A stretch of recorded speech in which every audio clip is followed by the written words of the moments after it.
Amílcar Romero, soy secretario general del Centro de Arbitraje y Resolución de Disputas de Ancagua Internacional, organización que el día de hoy, como es de costumbre, desarrolla un webinar semanal con invitados de primer nivel, y el día de hoy tenemos la ocasión de poder conversar sobre qué aspectos deben considerar las partes que desean incluir las JRDs o Dispute Boards como mecanismos de resolución de controversias en sus contratos. Antes de dar la presentación a la persona que nos va a acompañar el día de hoy, recordar que durante la ponencia, las personas que así lo deseen pueden hacer consultas, lo pueden hacer a través del chat, o bien, si es que la ponente lo considera apropiado, quizás hacer unas consultas de forma oral al final de la sesión. Entonces, para poder desarrollar esta importante temática en el rubro de infraestructura, tenemos, como mencioné, una especialista de primer plano, una reconocida abogada especialista en la materia, la doctora Romina Segura, que nos acompaña el día de hoy. Doctora Romina, si usted desea, puede activar ya su pantalla. Brevemente, solamente entonces ya unas líneas sobre la doctora Romina Segura, que como mencioné, ella es una reconocida especialista en la materia a nivel nacional e internacional. La doctora Romina Segura, bueno, es asociada principal del estudio Echecopar en Lima, cuyo a la vez asociada al estudio Baker Mackenzie International. Ella es abogada con formación y experiencia en derecho de la construcción, así como en la conducción de mecanismos de solución de controversias. Asesora a empresas que desarrollan proyectos de infraestructura en temas relacionados a la elaboración y ejecución de contratos de construcción, así como en el uso de mecanismos de prevención y solución de controversias que pudieran surgir durante la ejecución de los contratos, ya sea a través de juntas de resolución de disputas, JRDs, DAPs, conciliación y o arbitraje, entre otros mecanismos. Doctora Segura, es un gusto poder recibirla el día de hoy. Seguramente nos va a ilustrar un poco sobre la temática. Siéntase libre de profundizar en los aspectos que usted considera relevante, y en lo que pueda asistirla, estaré ahí para ayudarlo. Muchísimas gracias. Tiene el uso de palabra, doctora. De acuerdo. Bueno, muchas gracias, Amílcar, por la presentación y de hecho felicito a Ancagua por esos espacios de los sábados, un día que de repente muchos utilizamos para otras cosas, para justamente tratar temas importantes o temas de interés, ¿no? Para la industria, sobre todo de la construcción, que es algo que sí quisiera aprovechar para destacar. Entonces, el día de hoy, justo a propósito de que todos los sábados tienen temas relacionados a los temas de proyectos de infraestructura y el uso de mecanismos de solución de controversias. El día de hoy he tratado de proponer un tema diferente, pero sobre todo recogido desde mi experiencia práctica o aplicando el mecanismo, ¿no? Y creo que es un momento importante antes de pasar, porque he traído una presentación para un poco abordar y cuidar todos los temas que quisiera compartirles el día de hoy. Sí, quiero poner en contexto por qué me parece importante en este punto, ¿no? Este año 2024, casi 5 años después de venir aplicando mucho más en la práctica o en la industria la Junta de Resolución de Disputas y los Dispute Boards, y con una tendencia a seguir utilizándolos en el mediano y largo plazo, es que creo importante, estamos en un punto adecuado, oportuno, para poder revisar cómo se ha venido utilizando este mecanismo y qué aspectos deberíamos cuidar, que no necesariamente significa cambiar, ¿no? Cambiar en documentos, cambiar en demás, digamos, en reglamentos o crear más regulación, sino más bien cuidar de tenerlos desde una etapa muy temprana, y me refiero básicamente a la etapa preparatoria, a la etapa precontractual, para luego al momento de incorporar este mecanismo poder utilizarlo de la mejor manera. Entonces, creo que el punto de partida justamente es eso, ¿no? Tenemos este mecanismo de junta de resolución de disputas sí implementado en una norma para los contratos bajo la normativa de contrataciones con el Estado y otros, ahora lo voy a mencionar un poco, y también tenemos el Dispute Board, pero ya han pasado cerca de 5 años en promedio en los cuales se ha venido utilizando este mecanismo y ya tenemos resultados. De hecho, hace poco, solo para poner sobre la mesa el tema, Ancagua publicó incluso hace poco, en esta semana, justamente el resultado que había tenido una JRD o el funcionamiento de una JRD con un solo miembro en un proyecto donde ha terminado dentro de plazo. Entonces, tenemos resultados o buenos ejemplos y también tenemos otros ejemplos que no necesariamente están satisfaciendo las expectativas de las partes cuando pactaron el mecanismo. Entonces, eso ha motivado en mí el día de hoy poder poner, justamente como pone el tema, qué aspectos debemos cuidar para que estos beneficios que trae el uso de un mecanismo de solución de controversias o de prevención de controversias como este pueda en la práctica condecirse, ¿no? Y estos aspectos sustancialmente los resalto a propósito de mi experiencia utilizando tanto JRD como los dispute boards, no necesariamente como parte, en realidad desde mi perfil o desarrollo profesional es más bien asesorando las partes que lo utilizan, pero justamente el poder apreciar este tipo de dinámicas desde un rol diferente me hace tomar en cuenta estos detalles, sumado a que también he tenido experiencia participando en la revisión de algunos contratos o he accedido a algunos otros contratos donde se ha incorporado el mecanismo, entonces puedo apreciar también que hay ciertos detalles que deberían tomarse en cuenta para no replicarlos en una siguiente oportunidad. ¿Y por qué es tan importante esto?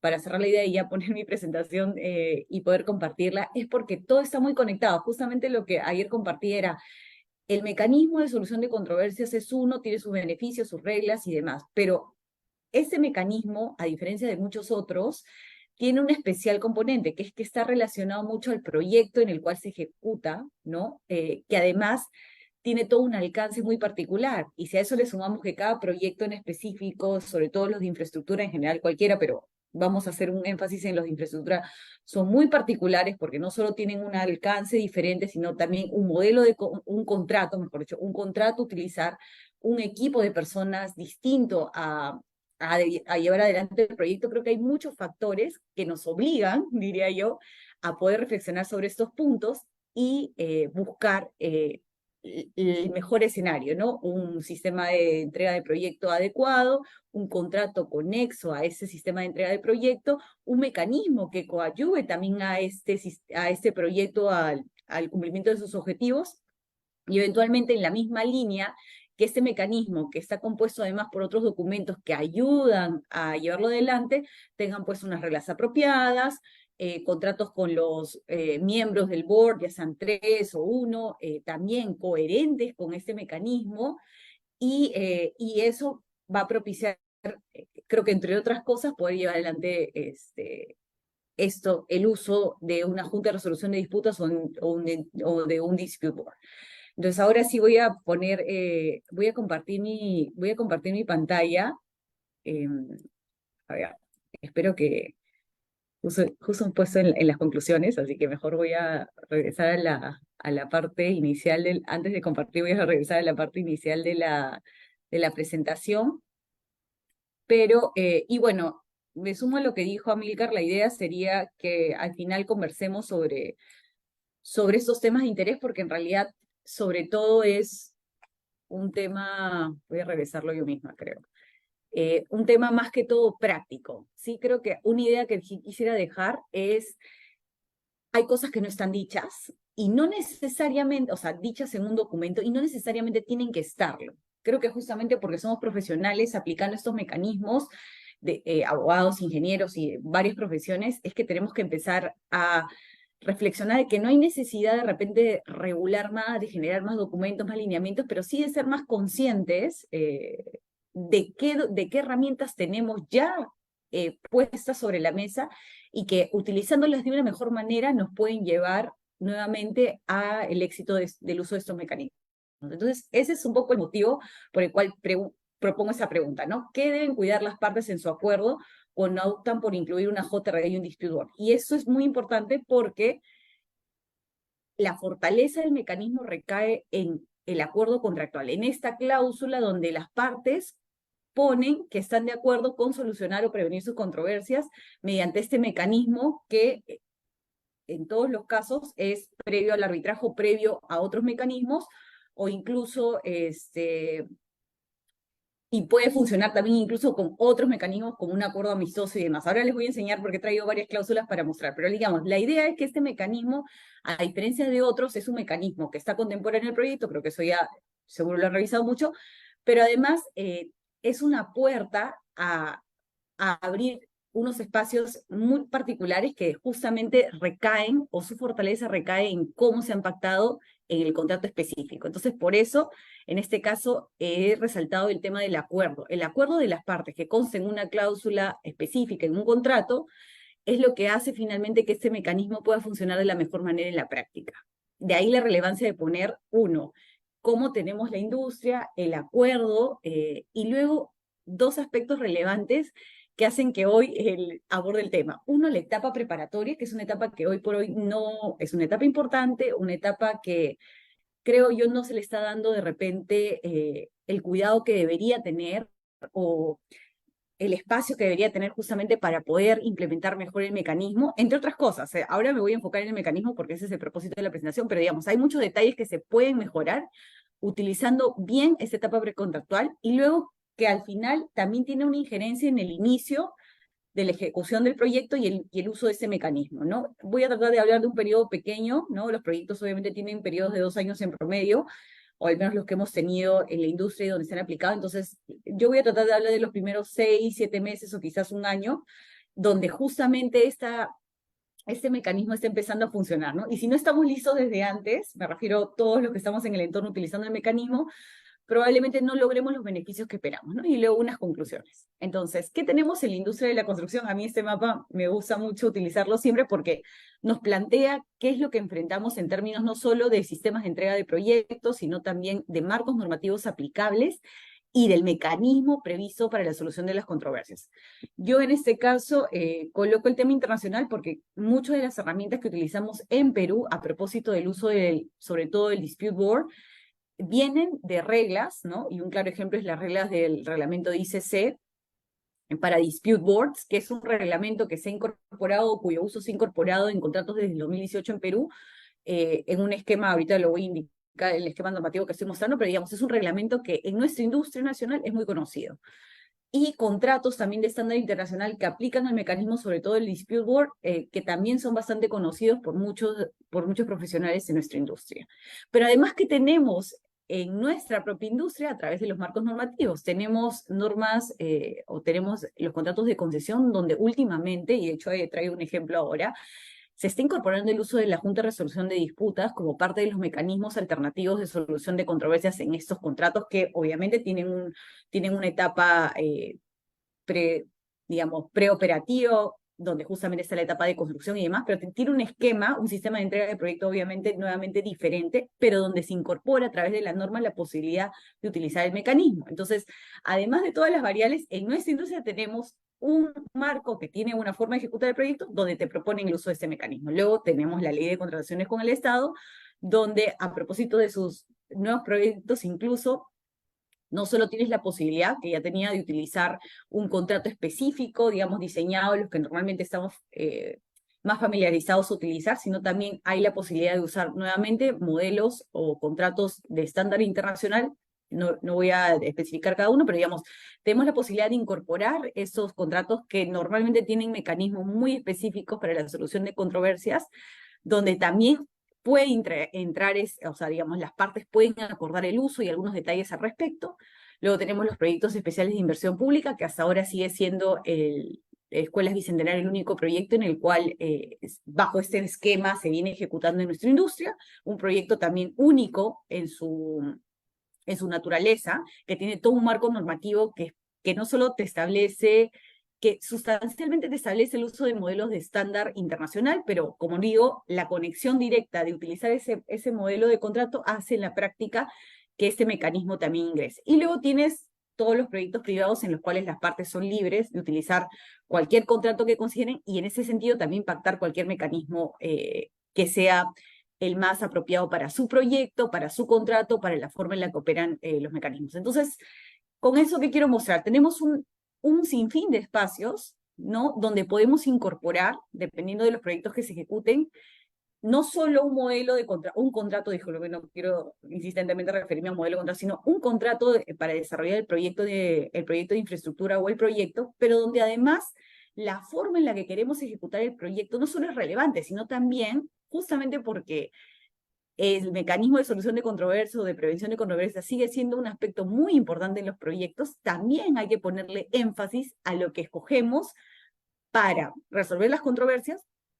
Y si, como pasa en muchos de esos esquemas normativos, se propone, se indica o se sugiere, si es que no se obliga también a utilizar una junta de resolución de disputas o un dispute board, es que también tenemos que empezar a tener cuidado no solo en cómo queda esa cláusula de solución de controversias, sino elegir adecuadamente si queremos un reglamento, qué reglas aplicar, si aplicamos las reglas del propio modelo, qué profesionales queremos incorporar, cuántos profesionales queremos, si es uno, si es tres, y todas estas variables que son bastantes variables, solo hablando del mecanismo de solución de controversias, sumado a que por su naturaleza está establecido que o su idea general o su propuesta general es que nos acompañe desde el inicio de la ejecución del proyecto, requiere, desde mi punto de vista, y es lo que propongo, tener un cuidado muy particular también, ¿no?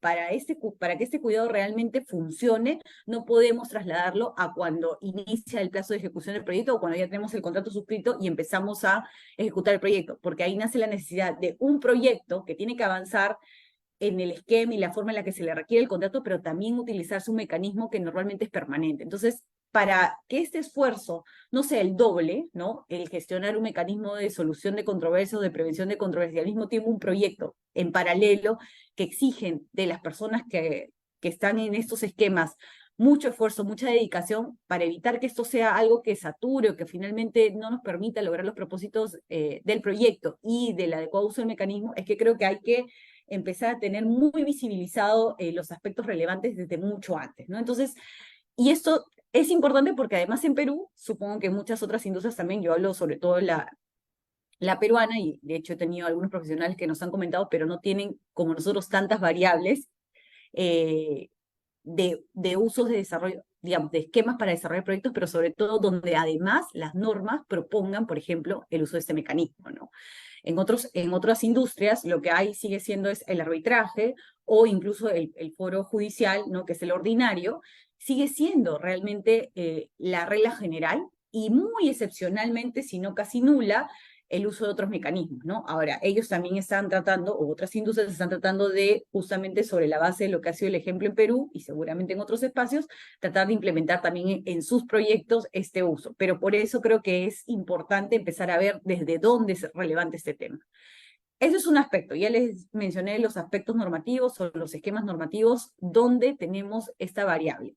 Pero además, otra gran, no sé si tendencia, pero otros grandes comentarios son, bueno, y estamos también en una transición en esta industria donde queremos pasar a contratos colaborativos.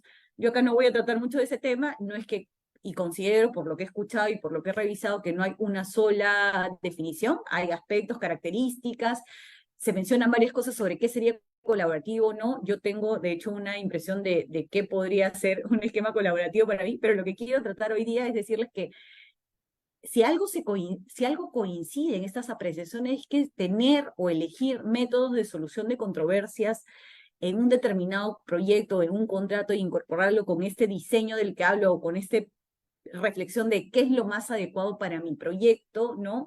E incorporar algún sistema o algún mecanismo como el que sería el Dispute Board o la JRD, que tiene tendencia a ser un mecanismo de acompañamiento contemporáneo, ¿no? Al proyecto, es calificado como algo que haría un contrato colaborativo, ¿no? ¿Por qué? Porque finalmente le da herramientas a las partes para poder solucionar sus problemas o sus controversias en una etapa muy temprana, porque, digamos, en la medida que, como regla general, el mecanismo esté disponible desde la etapa inicial del proyecto, eventualmente la función preventiva o la función de acompañamiento para esa disponibilidad para poder solucionar controversias está de primera línea, ¿no? Siempre disponible. Y esa potencialidad de estar disponible justamente hace que las partes estén en un esquema donde puedan no solo ser auxiliadas o ayudadas por este mecanismo, sino también lograr en el mejor escenario siempre una solución autocompositiva, o sea, donde ellas intervienen directamente para la solución de sus controversias. Por esa razón es que se considera que, o se opina, o se dice que puede tratarse de un contrato colaborativo, porque el mecanismo, la forma en la que está diseñada esta intervención hace que las partes logren más rápidamente una solución para el proyecto. Y eso lo destaco porque nuevamente es un aspecto relevante que quizás no lo estamos tomando en cuenta. No quiero decir que es malo o bueno, simplemente estoy tratando de poner puntos de reflexión que hacen que tengamos que cuidar más cosas, ¿no? ¿Y eso qué implica? Que las partes elijan, o sea, el contrato no va a venir, en muchos casos sí viene como que ya preestablecido porque las partes están más o menos de acuerdo cómo quisieran aplicar sus reglas o sus acciones en un proyecto, pero en los casos en los que no tenemos ese espacio y que puede venir hacia adelante, la idea no es replicar lo mismo, la idea es reflexionar y decir, bueno, realmente qué mecanismos, ¿no? Funcionan y realmente están lográndome a mí como parte o a las partes lograr una solución pronta a mis conflictos, ¿no? Todo dependerá justamente de qué tipo de proyecto estamos ejecutando, la duración del proyecto, la importancia de tener el mecanismo disponible desde el inicio y demás. Entonces, por eso es una idea importante. La forma en la que diseñamos nuestra cláusula de prevención y solución de controversias o que finalmente quede plasmada en un contrato, también puede ayudar a que este esquema de colaboración o de cooperación o de ayuda mutua para resolver temas específicos en un contrato pueda ser la mejor, ¿no? Entonces, eso también es un esquema que hoy por hoy es algo que es parte de la industria, es parte de cómo se quiere proponer la ejecución de nuevos proyectos. Y creo que en eso sí hay que tener en cuenta que igual cada proyecto sigue siendo único. El hecho de que utilicemos un mismo modelo no significa que va a funcionar en todos los proyectos de manera igual, porque dependerá justamente de muchos factores, que es lo que voy a terminar de resaltar en la parte final. Desde la ubicación del proyecto, desde qué tipo de alcance tenemos, si es una edificación o si es un proyecto mucho más complejo, si se nos encarga el diseño, si no se nos encarga. Hay muchos factores que hacen que incluso proponiendo un mismo modelo de contrato o una misma cláusula de solución de controversia, las partes y en general el sistema no tenga la apreciación de que el mecanismo, en este caso hablando justo de Junta de Resolución de Disputas o de Dispute Board, esté funcionando, esté logrando el propósito que se quiere. Por eso es que es bueno hacer justamente estos espacios de reflexión y poder ver qué podemos replicar o no en un siguiente proyecto. De hecho, tenemos a más de una empresa ejecutando varios proyectos, ¿no? De distinto alcance. Tenemos a un mismo contratante, normalmente el Estado, también ejecutando varios proyectos con distintos contratistas. Entonces, todas esas variables hacen que nos pongamos a reflexionar y, como comento, no necesariamente implica modificar las reglas que ya tenemos o los marcos normativos que ya tenemos, sino más bien cuidar, nuevamente, cuidar de aplicarlos correctamente o aplicarlos conforme se requieran en un determinado proyecto. Entonces, lo que voy a hacer ahora es mostrarles, uno, la propuesta de lo que, de hecho he puesto la cláusula modelo de Ancagua, la propuesta de los modelos que tenemos disponibles, o sea, de esto es cuando yo tengo un contrato y ya tengo claro cuál es el proyecto, qué es lo que puedo implementar, tengo un marco normativo que me dice, puedo utilizar Junta de Resolución de Disputas o Dispute Board, entonces evalúo, ¿no? Evalúo, me refiero tanto el contratante como el contratista, qué podría resultar favorable para mi proyecto. Entonces, ahí voy a mostrar más o menos qué aspectos hay en los modelos que se proponen en el mercado, y luego voy a pasar a mostrar las cláusulas que tenemos y cómo es que esta propuesta uno, que no voy a calificar ni buena ni mala, solo voy a mostrar objetivamente los datos que hay, cómo es que en la práctica son modificadas en muchos casos sustancialmente, pero además estas modificaciones, luego cuando los queremos llevar a la práctica en el proyecto mismo, realmente un, pueden ser difíciles de aplicar o pueden poner a las partes en una situación en la que hace más complicado realmente prevenir o resolver controversias, ¿no? Sumado a otros factores que los voy a terminar de mencionar, pero la idea justamente es esa, ¿no? La idea es, tenemos hoy por hoy, a propósito de la gráfica que puse inicialmente, tenemos hoy por hoy una serie de escenarios donde nos permite utilizar y elegir y revisar qué tenemos disponible en el mercado para poder aplicarlos en nuestro proyecto específico, ¿no?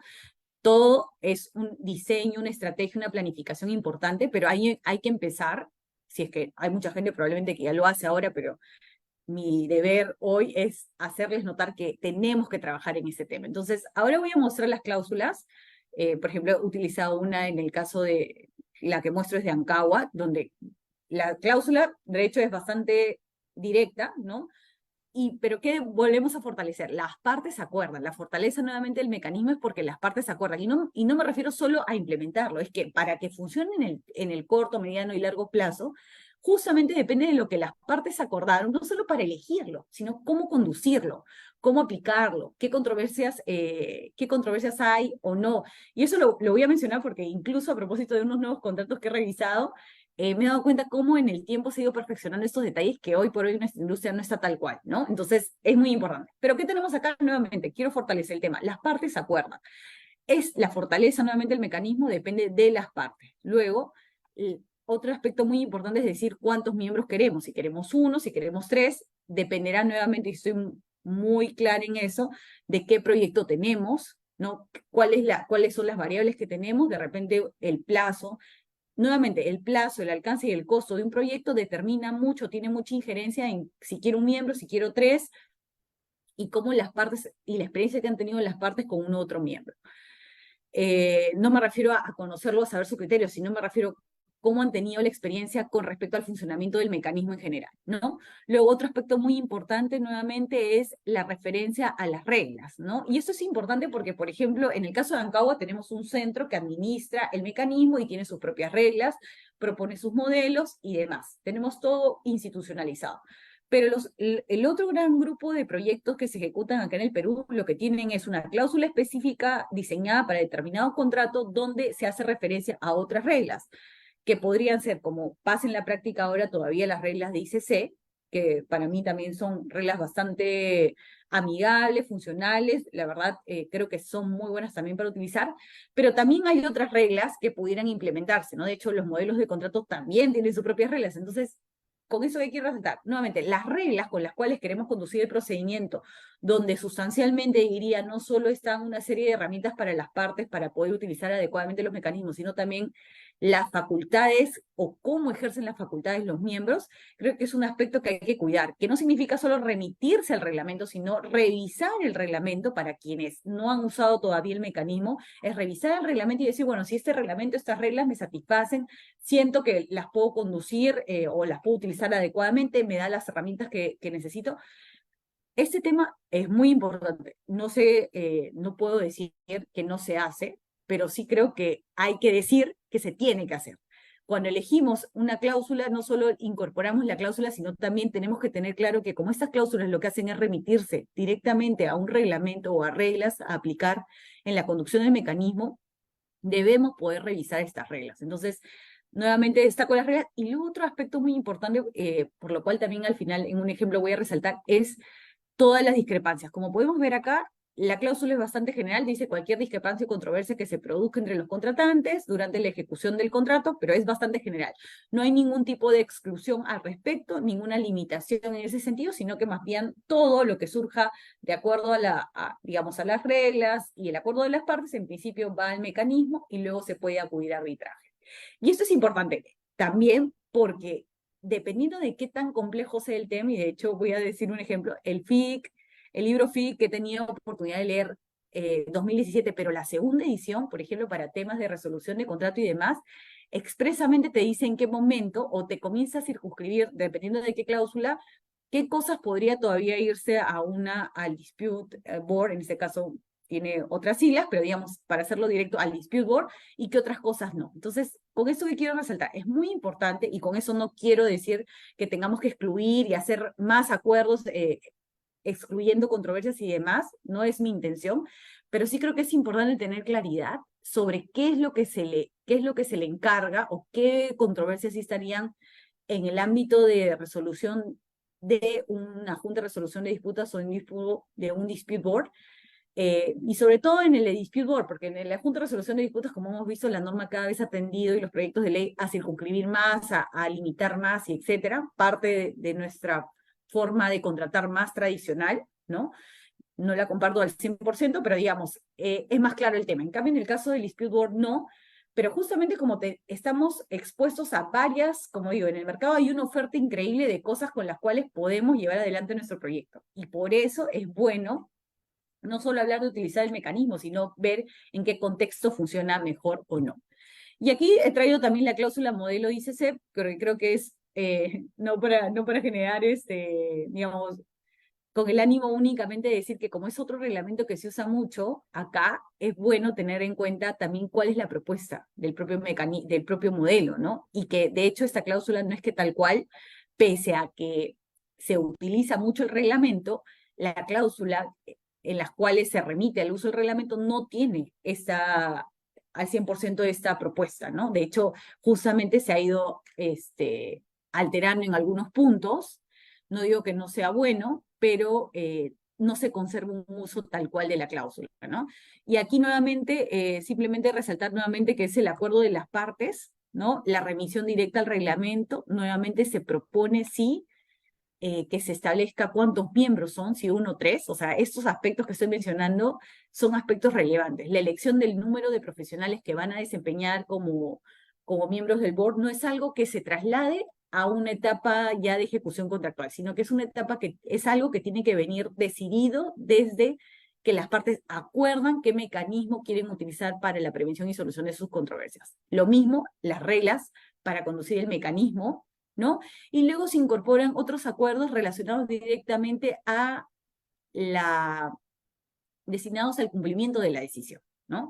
Que son otros aspectos relevantes que se han ido incorporando con mayor detalle en las cláusulas que se han venido utilizando en el reglamento, discúlpenme, en los contratos. Entonces, yo aquí lo único que destacaría es que en común las propuestas de las cláusulas son buenas, siempre creo que deberíamos que reforzar cuál es el acuerdo de las partes, reforzar también qué tipo de controversias son las que están quedando, digamos, bajo esta competencia, ¿no? de los miembros del board, y que normalmente tiene que hacer todo, ¿no? La regla general es todo. Difícilmente he visto alguna precisión o una exclusión, pero incluso en contratos mucho más, no sé si sofisticados, pero con mucho mayor detalle sí se logra decir hasta qué punto, sobre todo hablando de la terminación del contrato, que es una controversia muy sensible en la industria, no debería pasar. Todos esperamos que los proyectos terminen, que los contratos los proyectos se ejecuten contratos hasta el final, o sea, se culminen tal cual han sido concebidos originalmente, pero lo cierto también es que en la práctica muchos contratos no solo se han visto interrumpidos, sino también resueltos. Entonces, a propósito de eso, que es el escenario más excepcional, el que no quisiéramos que se dé en la industria, es que he notado que hay precisiones de uno u otro caso. Entonces, aquí la regla general es que todas las controversias, y debería ser así, porque es un mecanismo que se pacta normalmente contemporáneo o que acompañe de manera contemporánea y permanente al proyecto, pero además previo al arbitraje, porque el arbitraje sigue siendo el mecanismo para la solución definitiva de las controversias. ¿Sí? ¿Por qué? Porque finalmente la JRE o el Dispute Board tiene es temporal, ¿no? No solo funcionan temporalmente, sino que las soluciones que implementan, ¿no?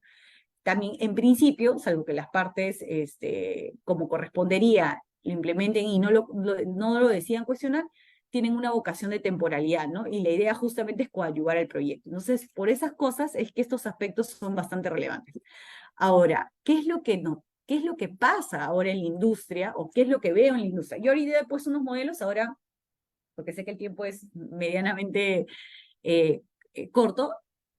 Ahora voy a mostrarle las cláusulas, algunas cláusulas que he escogido a propósito de haber podido revisarlas y hacerles notar algunos detalles, ¿no? Sí me parece importante nuevamente qué es lo que hemos tenido hoy por hoy en la industria con el uso de estos mecanismos. Bueno, en el caso de JRD, sustancialmente mi experiencia, y probablemente si alguien ha tenido otra, la puede comentar luego, ha sido la construcción de un expediente técnico ya entregado por la entidad contratante, ¿no? Eso normalmente ha sido junta de resolución de disputas. No he visto donde haya, por ejemplo, un alcance de un componente de diseño y construcción o algún otro de servicio y demás que haya implementado eso. Por eso no he puesto una cláusula en específico de junta de resolución de disputas, donde además, debo decir, está mucho más circunscrito las controversias. Nuevamente, lo que dijimos, la capacidad de decisión de las partes para acordar algunos detalles como los que yo comento en un contrato son más limitadas. ¿Por qué? Porque de hecho te ponen un umbral, dependiendo del valor del proyecto, tú escoges si son tres, o sea, es tres o uno, ¿no? Obviamente pudiera haber una suerte de variación, pero digamos, todo está mucho más tipificado y especificado. Entonces, el nivel de acuerdo de las partes, en realidad, básicamente es para decir, aquello que ya la norma pone, lo coloco en un contrato, aún así hay que cuidar, ¿no? Hacer una revisión de que el pacto quede no solo bien redactado, sino que realmente sea funcional en ese sentido. Pero digamos, hay un esquema mucho más circunscrito de las controversias que puede ver, de la temporalidad en la que funciona, de los miembros que deben participar, además que es un procedimiento administrado. Entonces ahí simplemente la recomendación siempre será escoger bien qué centro va a administrar la junta, porque además de ello depende los miembros que van a participar en ella y las reglas que voy a aplicar en el funcionamiento. Por eso no he tratado de poner una cláusula de ese sentido, sino otras cláusulas donde, por ejemplo, están otros reglamentos o una remisión a otros reglamentos donde además no hay una institución todavía, o digamos el acuerdo no ha reflejado, que se considere necesario un mecanismo, que el mecanismo sea administrado, ¿no? Finalmente eso siempre es una posibilidad, todo depende del acuerdo de las partes. No tengo tampoco no hay una limitación para no incluir un acuerdo en ese sentido, por eso siempre las partes acordarán lo que sea más pertinente para su proyecto, lo más pertinente o lo más familiar y amigable para la forma en la que las partes ejecutan los proyectos y demás. Pero aquí sí voy a comenzar a resaltar qué cláusulas tenemos. Esta cláusula que estoy mostrando es una cláusula que, bueno, también es accesible, igual es de uno de los proyectos de uno de los contratos de los proyectos de Panamericanos. Aquí el proyecto era de gestión del diseño y la construcción. Igual factores como tiempo y costo eran bastante determinantes para la ejecución de estos proyectos y la cláusula sustancialmente es amplia, toda controversia, nuevamente no hay ningún tipo de restricción al respecto, ¿no? Toda controversia derivada de la interpretación o cumplimiento del presente contrato, sí establece, en primer lugar, va a ser resuelta por un Dispute Adjudication Board, y nuevamente lo que sí resalta es qué reglas se van a aplicar para ese mecanismo y cuántos miembros van a conformar el mecanismo, ¿no? Además establece reglas que en realidad bastaría con que simplemente con la revisión del reglamento para que sea así, o sea, digamos, el hecho de que en el segundo párrafo se diga que el DAP dictará una decisión de conformidad con el reglamento y es de obligatorio inmediato cumplimiento, son disposiciones que ya están reguladas en el reglamento, y si queremos hacer un símil, por ejemplo, con la cláusula de ANCAGUA, básicamente la remisión al reglamento, y si vamos al artículo específico del reglamento, ya tenemos claridad sobre que esto es así, ¿no? ¿Cuál es la gran diferencia que hay? Es que en algunos casos lo que sí se explica es cuál es la consecuencia de que no se cumpla, que eso normalmente no lo vamos a encontrar en un reglamento, sino que depende mucho de lo que las partes acuerdan como una consecuencia de su incumplimiento, ¿no? Y por eso, por ejemplo, en algunos contratos se establece claramente que del hecho de que no se cumpla con alguna decisión dada en el marco de este mecanismo, podrá ser una causal de resolución de contrato, ¿no? Y eso también lo vemos recogido hoy por hoy en el tema de la normativa de contrataciones con el Estado. Básicamente porque la fortaleza del acuerdo contractual es lo que le da, mejor dicho, el acuerdo contractual es lo que le da esa fortaleza. Pero en este caso, básicamente nuevamente lo que tenemos es una remisión a las reglas, la cantidad de profesionales que van a conformar el mecanismo y la amplitud o la descripción de qué controversias y en qué momento van al mecanismo. Y luego tenemos una serie de párrafos en los cuales se establece más bien cómo interviene el arbitraje en el marco del mecanismo, ¿no? Y básicamente acá lo que quiero resaltar es que ante un incumplimiento de una decisión, a diferencia del ejemplo que acabo de dar, o sea, digamos que en algunos contratos y la normativa de contrataciones con el Estado establece como consecuencia la posibilidad de que la parte afectada resuelva el contrato. En este caso lo que se dice es que podrá acudir a arbitraje para exigir el cumplimiento de la decisión.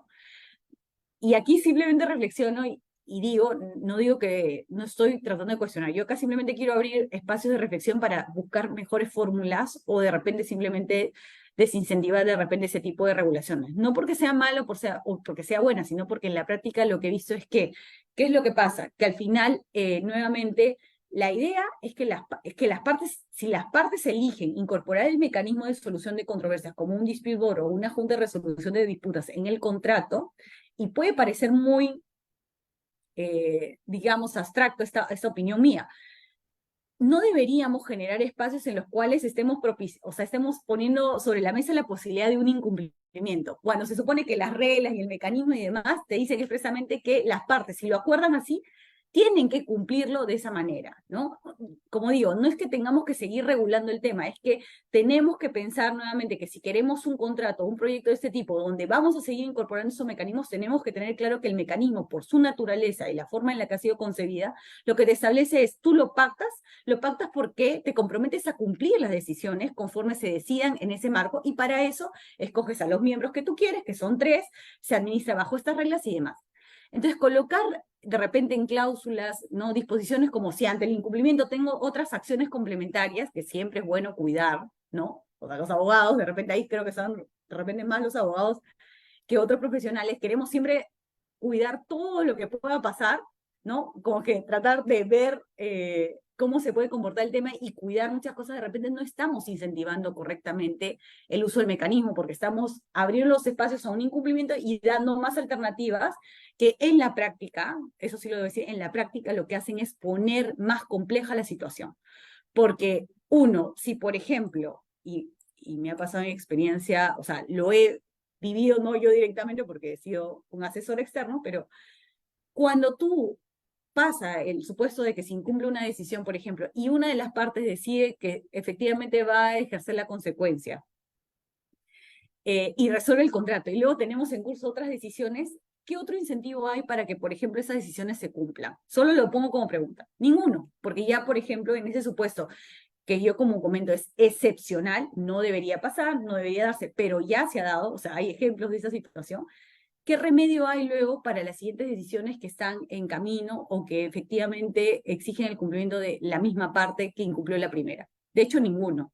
Entonces, creo que por ese motivo, ¿no? Porque, y esto es el ejemplo que yo describo es una situación excepcional. No estoy diciendo que por esa situación tengamos que generar pues cambios en la norma o reglamento. No es la intención. Lo que yo trato de transmitirles el día de hoy es un poco reflexionemos justamente de dónde recae, dónde está el origen de ese mecanismo, los beneficios de ese mecanismo y su funcionamiento. Recae desde mucho antes, desde cómo lo acordamos nuevamente. El acuerdo es muy importante y cómo conseguimos el acuerdo. A mí no me parece que esté mal la cláusula, sino digo, cómo hemos empezado a también tallar en estos detalles, en estos acuerdos, muchas consecuencias o muchos efectos para los incumplimientos, cuando lo que tendríamos que lograr es buscar más bien que siempre se tienda al cumplimiento y no abrir espacios para que si se presenta un incumplimiento, tengamos situaciones donde sigamos transitando por más mecanismos que al final en nada o poco ayudan a un proyecto. Entonces, esos detalles simplemente los pongo. Ese es un ejemplo, luego he visto ahora, por ejemplo, también, lo que puse fue una cláusula diseñada específicamente para los proyectos panamericanos, ese ha sido un ejemplo. Esta cláusula normalmente se ha replicado, por ejemplo, en la autoridad en los proyectos que ejecuta o que ha contratado la Autoridad para la Reconstrucción con Cambios y que ahora han pasado al ANIN, y que tampoco por lo pronto, al menos de la información que yo recibí, de lo que he podido acceder, si alguien tiene otro comentario, siempre es bienvenido, pero digamos, de la información que he tenido, esas cláusulas no se han variado, realmente se han vuelto a replicar tal cual, conforme fueron concebidas originalmente, y no veo nada de malo en eso, pero lo cierto es que los proyectos son completamente diferentes, ¿no? Y el componente de cómo fue el sistema de entrega del proyecto Panamericanos y los factores y los actores y todo lo que hubo es completamente diferente al esquema a los alcances, al sistema de entrega del proyecto y demás que tiene la Autoridad para la Reconstrucción con Cambios. Una cosa son recintos y infraestructura para unos proyectos olímpicos y demás, y otra cosa es tener hospitales, colegios y soluciones integrales, entre otras, con un alcance. Entonces, esos detalles podrían, desde mi punto de vista, haber motivado, tenemos que ver realmente si funciona de esta manera mejor o si hay que hacer algunos arreglos y demás de la cláusula. Con eso no estoy cuestionando, ni estoy diciendo que pudo haberse hecho mejor o que tengo una idea concreta para decir cómo pudo ser mejor, no, sino que creo que si queremos seguir utilizando estas cosas, o sea, estas cláusulas y demás, tenemos que empezar a ver, bueno, podemos mejorar, de repente retirar este tipo de remisiones, de repente utilizar otras reglas. La verdad es que lo único que quiero generar es un espacio en el cual nos pongamos a reflexionar que habiendo tantas alternativas, cuál podría ser realmente la mejor para el proyecto, ¿no? Y sí tiene mucha injerencia, sí es cierto, y creo que en el caso de las entidades el tema es mucho más delicado porque además son una sola entidad o un solo equipo de personas administrando, gestionando una serie de proyectos innumerables, ¿no? Por el contrario, tenemos de repente a un contratista que tiene un proyecto y con lo cual el nivel de dedicación o de reflexión que puede haber es diferente porque la carga y toda la responsabilidad que hay es completamente diferente. Por eso es que creo que no hay una única fórmula, pero sí siento que estandarizar o tratar de tratar a todos de la misma manera o todos los proyectos de la misma manera o replicar sin generar una sensibilidad al respecto, creo que es algo que hoy por hoy no necesariamente nos está favoreciendo en la industria nacional, sino que por el contrario es muy probable que no nos permita todavía ver o seguir viendo las bondades que tiene el poder elegir correctamente el mecanismo, ¿no? Entonces, aquí nuevamente traigo, y dos temas que sí creo que están en la cláusula anterior y en esta cláusula y que se replique es, por ejemplo, el tiempo que tienen las partes para finalmente conformar el mecanismo, ¿no? Por ejemplo, en esta cláusula, la ZW tenían 8 semanas, desde que se inicia el plazo de ejecución del contrato o el plazo de ejecución del proyecto, disculpe. Y en este caso, este es un modelo, esta es una cláusula que he obtenido también de los proyectos que está ejecutando de escuelas, o sea, el proyecto especial de inversión pública, que por ejemplo en este caso también establece el uso de modelos de contrato estándar y demás. Por ejemplo, ellos han colocado 4 semanas desde la fecha de inicio, ¿no? Hasta ahora, en ninguno de los casos, que a lo menos a los que he accedido, no se ha dejado de poner que, o sea, no, siempre se ha puesto en todo caso un periodo luego de iniciada la ejecución del contrato para que las partes se pongan de acuerdo para conformar el mecanismo. Esto quiere decir para elegir realmente a las personas que van a fungir como miembros del board. Y también es real que estas semanas nunca han alcanzado para lograr ese acuerdo. Difícilmente yo no tengo ningún ejemplo donde se haya logrado conformar en este periodo. Por el contrario, tengo muchos ejemplos en los cuales se ha demorado muchísimo más de entre 6 y 8 meses para que se conforme el mecanismo. Lo que sí debo destacar es que en todos los casos el acuerdo, o sea, las partes se han demorado, pero lo han logrado, ¿no? Digamos, se han demorado y lo han logrado, y eso es bueno porque, como nuevamente insisto, el acuerdo de las partes sobre a quiénes escojo es muy importante. Es la piedra angular para que esto funcione mucho mejor, ¿no? El solo hecho de que las partes estén de acuerdo con quienes se incorporan como miembros, o que pacten, mejor dicho, un paso atrás, que pacten el mecanismo y que elijan a las personas, tiene obviamente un componente muy importante y tiene relevancia para que funcione. Pero lo cierto es que este plazo que colocamos ahí, en la práctica, no ha funcionado. ¿Qué podría ser una mejor variable? ¿Ponerlo o no ponerlo? La verdad me inclinaría, ¿no? A propósito del tema, es que lo que sí tenemos que lograr es una conformación dependiendo del sistema de entrega del proyecto, porque otro tema que aprovecho el paréntesis para decir lo siguiente. Otra apreciación también que hay es que dependiendo en estos proyectos que justo han sido diseño y construcción, la impresión ha sido que como el diseño normalmente sigue siendo una etapa, incluso cuando se establece un sistema fast track o un sistema en el cual tú puedes ir diseñando y ejecutando, en muchos casos la apreciación, o al menos la información a la que he podido acceder yo, es que en una etapa de diseño, como todavía sigue siendo una etapa en la cual no estás realmente a un nivel, no estás ejecutando el proyecto, o sea, no estás construyendo, no hay realmente, hay un tema más de gabinete, ¿no? Como lo describen yo, o más de oficina, o más de no estando directamente construyendo, o digamos en un esquema mucho más retador en términos de proyecto, de ejecución y demás, es que consideran que incluso coincide con que te tomes este tiempo para conformar el mecanismo, ¿no? O sea, no hay esa necesidad premiante de resolver controversias. Pero eso no es la regla general, nuevamente es la apreciación de determinado otro proyecto. Entonces, en principio, habría que, por ejemplo, reevaluar esto, porque además no se condice en ninguno de los casos. En los casos de esta revisión al reglamento ICC, de hecho, los plazos son de 30 días, o sea, no coinciden estricto con las 4 semanas. ¿Por qué 4 semanas? ¿Por qué 8? ¿Por qué menos? La verdad, no, en principio no hay una justificación, pero digamos, lo que está pasando es que cuando colocas este plazo igual no logras conformarlo en ese tiempo y no estás incentivando, creo yo, a tenerlos mucho antes, ¿no? Porque al final las partes luego acuerdan por postergarlo y demás. Entonces, quizás habría que considerar, y ha pasado porque he visto que hay un proyecto que lo ha tenido así, en un esquema en el cual se invitó a ofertar a los postores, o sea, digamos, ahí el contratante eligió o puso por lo menos a 5 personas a las que les invitó a participar, sí, por ejemplo, propuso y dijo que propuso en el contrato que iba a usar este mecanismo y además justamente propició que se comenzara a proponer quiénes podrían ser los miembros del board, ¿no? Entonces, esta es una etapa más preparatoria, pero que me parece relevante considerar. Esa es una primera observación. Y lo otro que me pareció bastante interesante es lo siguiente, es los plazos para iniciar el arbitraje. O sea, en este caso, y es relevante, ¿por qué? Porque la idea nuevamente es que el mecanismo funcione, digamos, de manera contemporánea. Sí se hace una apreciación acá de acuerdo al reglamento y demás, pero lo que es interesante es que el plazo para acudir a arbitraje, que además es una vez culminado el proyecto, o sea, le pone una temporalidad que no está prevista en el reglamento, luego las partes están obligadas a iniciar el arbitraje en determinado plazo, luego de lo cual se entiende que si no lo hace, renuncia a hacer ejercicio de ese derecho, ¿no?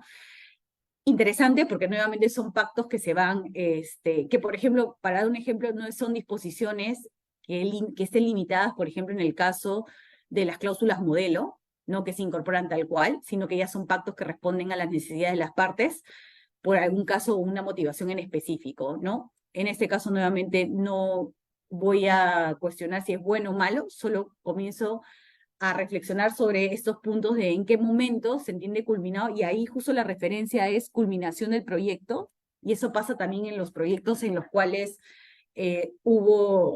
en los proyectos que fueron ejecutados bajo esta cláusula que mostré en los contratos panamericanos y también los que replica la RCC, o en su momento ha replicado la Autoridad para la Reconstrucción con cambios, ponen claramente, aunque el reglamento no lo decía así, o sea, el reglamento lo que te dice es tú constituyes a un dispute board y ese dispute board funciona como regla general durante todo el proyecto y termina si las partes así lo deciden. No hay un esquema como el de Junta de Resolución de Disputas que claramente te dice, bueno, la JRD inicia con el plazo de ejecución del proyecto y termina con la recepción de la obra, ¿no? Y luego te establece la liquidación y demás, son controversias que están directamente relacionadas con el arbitraje. Este esquema no es el que se replica en el tema de los dispute board, sino que en el dispute board es mucho más amplio y en realidad las partes deciden en qué momento cesan las funciones de este mecanismo y automáticamente siempre queda disponible en ambos casos, tanto para Junta de Resolución de Disputas como para el dispute board, el arbitraje como un mecanismo de solución definitiva de las controversias. O sea, las partes nunca quedan, digamos, sin el cuidado de un mecanismo que les permita resolver las controversias. ¿Cómo las resuelven? Sí, va a variar, no, obviamente un arbitraje tiene un procedimiento mucho más pauteado de una manera más marcada, ¿no? Y obviamente las duraciones hoy por hoy no son pues tan prontas como podría ser las de una decisión de un dispute board, ¿no? Eso creo que es claro porque los propios plazos que establecen los reglamentos te identifican o te muestran que eso es así. Entonces, ¿con eso qué quiero decir? Que comienzan a haber reglas y precisiones que no necesariamente logran tener un comportamiento adecuado en la realidad. Entonces, yo me inclino porque si los reglamentos ya tienen pauteadas ciertas cosas que además funcionan o permiten un funcionamiento adecuado, quizás no veo, o en mi apreciación o mi formación profesional, no veo necesidad de ir limitando, restringiendo o incorporando más variables, porque lo que está haciendo eso en la práctica a veces es no permitir o limitar mucho las herramientas que tienen realmente las partes de usar el mecanismo adecuadamente y luego de acudir a arbitraje si fuera necesario, ¿no? Entonces, esos temas son muy importantes. Hasta ahí hemos visto lo que sería el modelo del contrato NEC con una cláusula ZW diseñada específicamente para el tema. Y voy a acelerar un poquito porque, en verdad, estoy hablando de varias cosas y todavía no termino la presentación. Ahora voy a entrar a un modelo de contrato, a un FIDIC. Y ese fue uno de los últimos temas que he visto que me ha parecido bastante interesante. Y creo que se comporta en varios casos, ¿no? Porque justo ya he conversado con varias personas que tienen modelos de esos contratos o yo he podido acceder, por eso voy a dar solo algunos detalles para fines académicos completamente, no una conclusión o una apreciación de los proyectos. Pero sí me parece interesante lo siguiente. Las ediciones del 1999 de estos modelos, que son los que más se han usado en la industria nacional, lo que tenían es una mesa de resolución de conflictos, que en la práctica tiene mucha funcionalidad o mucha similitud a lo que es luego el Dispute Avoidance Adjudication Board, ¿no? Que es que es la figura que ya aparece, y solo me voy a referir a Board ahora, en los contratos FIC edición del 2017. Pero ¿qué es lo que ha pasado o qué es lo que ha apreciado que pasa en la industria? Que tomamos, y para esto creo que es muy importante tomar en cuenta que el hecho de que haya una siguiente edición de esos modelos de contrato no significa que la edición del 99 haya quedado obsoleta. De hecho, se puede utilizar y todo dependerá nuevamente de lo que las partes elijan para poder ejecutar sus proyectos, y es muy razonable si, por ejemplo, un contratante o un contratista ya ha estado familiarizado con esas reglas, sabe cómo conducirse en ese procedimiento, sabe las obligaciones que tiene y demás, y le parece que es propicio para su proyecto, perfectamente puede elegirlo. Lo mismo hará si quiere elegir, por ejemplo, una edición 2017, la segunda edición, por ejemplo, del 2017, que es mucho más específica, digamos, tiene de hecho ciertas mejoras, ciertas precisiones, y eventualmente si se siente listo para poder utilizarlo, lo puede implementar. Pero ¿cuál es el punto? Que lo que he visto es que pese a que la edición 99, digamos, en todas sus cláusulas les parece buena o adecuada o perfecta para el proyecto, cuando hablamos de la cláusula de solución de controversias, lo que hacen en algunos casos es incorporar modificaciones, y en vez de utilizar la mesa de resolución de conflictos, que es la propuesta del modelo, colocan el dispute board, ¿no? Bueno, el DAAB, para ser más directa, que es la propuesta del 2017. Y reemplazan sustancialmente todas las cláusulas. Pero ¿cuál es el efecto de hacer esa situación en un caso específico como es? O al menos la apreciación que yo veo ya desde mi experiencia legal y viendo esos temas. Que claro, que estos contratos en su propuesta original tienen unas remisiones directas. O sea, de hecho, si uno va a un modelo de contrato FI o cualquier otro modelo de contrato, todo tiene una remisión. Normalmente esos modelos, o al menos a los que yo he accedido, hay remisiones expresas de una a otra cláusula, ¿no? Dentro de las cuales incluso para determinadas cosas, como por ejemplo puede ser cambios o eventos compensables o demás. Bueno, en el caso de eventos comerciales, mejor ese ejemplo no lo voy a dar porque ahí la cláusula ha sido diseñada específicamente para Perú y para estos proyectos. Pero voy a ir al FIDE, que sí me parece más ilustrativo. En esos casos, la cláusula, por ejemplo, de cambios de ajustes, de tema de diseños y de variaciones, al final, en alguna de esas disposiciones específicas, te dice, y si el contratista considera que tiene derecho para algo, podrá ir a la cláusula de reclamaciones y o a la cláusula de solución de controversias. Esto es, digamos, ahorita estoy parafraseando el tema, ¿no? Obviamente hay que revisar en específico el contrato, pero la idea es la siguiente: las remisiones son directas a la cláusula de solución de controversias. Y por eso cuando uno se va a la cláusula de solución de controversias, todo tiene una conexión y un escalonamiento claro, ¿no? Te remites, agotas el procedimiento y vas siguiendo. Pero cuando modificamos de una manera tan sustancial, ¿no? Incorporando básicamente otro mecanismo, ¿no? O sea, pasar de mesa de resolución de conflictos con determinadas facultades, que por ejemplo ahí no es claro que tenga ninguna facultad preventiva, dice que está disponible, tiene mucha similitud, pero no es igual, ¿no? Incorporar una cláusula de este tipo donde ya pongo el dispute board, por ejemplo, lo que hace es que estas remisiones, y lo digo expresamente, por ejemplo, en el caso de una terminación de contrato o de una controversia donde no interviene el ingeniero, por ejemplo, no existe conexidad, no hay forma, si te pasa, o sea, no existe conexidad por lo siguiente, porque como la mesa de resolución de conflictos en ese esquema tenía claramente identificado qué controversias iban al mecanismo, sustancialmente donde intervenía el ingeniero, porque básicamente pone así, y cómo se agota el mecanismo, ¿no? Y hasta dónde termina. En ese esquema, cuando surge una controversia, las partes tienen muy claramente identificado cómo tienen que acudir al mecanismo. Pero cuando incorporamos un mecanismo que por su naturaleza no estaba previsto en ese modelo, la forma en la que se agota puede generar confusiones si no se ha hecho una adecuación correspondiente. Y en este caso diría yo, cuando incorporas algo que no viene en la propuesta original, creo que no deberíamos ni siquiera poder considerar ese espacio, ¿no? Creo que esa es la idea general para evitar más confusiones sobre este tema. Lo que quisiera decir es, si tenemos un modelo o un contrato que ya te establece la posibilidad de un mecanismo claramente pactado para ese contrato, ¿no? Con sus referencias específicas, debemos mantener ese modelo y no generar ninguna modificación en ese sentido, porque automáticamente es muy probable que no lo percibamos cuando suscribimos el contrato. Pero cuando llegue el momento nuevamente de la prevención o de la controversia, y esto no haya estado claramente identificado, es muy probable que tengamos más dificultades para poder utilizar el mecanismo, ¿no?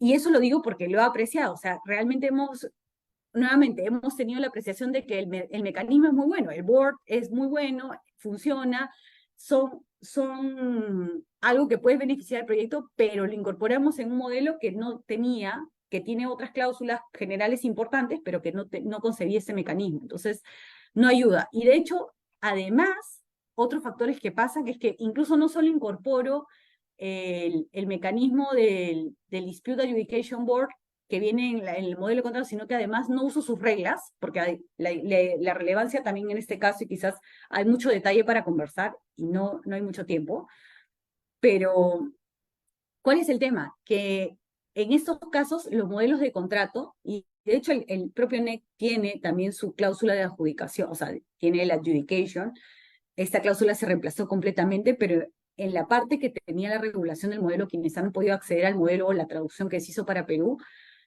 sí claramente te establece cuáles son las funciones del mecanismo, cómo decide, cómo se conduce. Es muy sencillo, porque sí es corto, es breve, pero sí te dice cómo se constituye o qué reglas tiene, qué facultades ejerce y cómo interviene.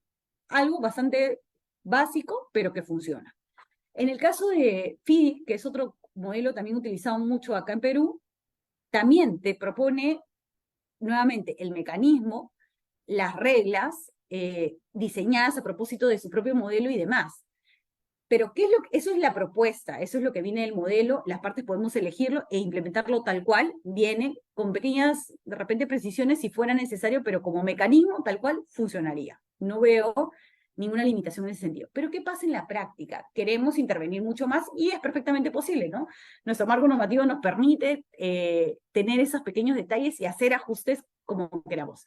La pregunta es, ¿estamos haciendo los ajustes correctos? ¿Estamos cuidando realmente de hacer los ajustes que luego, cuando estemos ya metidos al 100% de nuestro proyecto, nos esté ayudando a las partes a realmente lograr esos propósitos de no solo ejecutar un proyecto que demanda mucho esfuerzo, sino también tener disponible ese mecanismo que quisimos?